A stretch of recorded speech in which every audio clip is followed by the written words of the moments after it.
You ask Tiger to solve. This deals with linear equations with one unknown. The final result is x equals -39/4. Let's solve it step by step. Simplify the expression.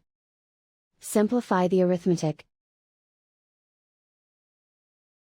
Group all constants on the right side of the equation. Subtract 156 from both sides. Simplify the arithmetic.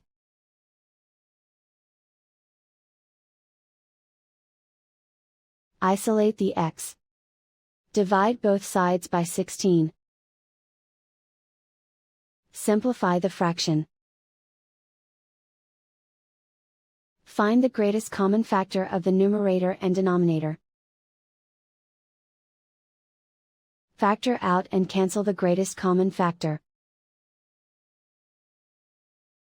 And so the final result is x equals -39/4.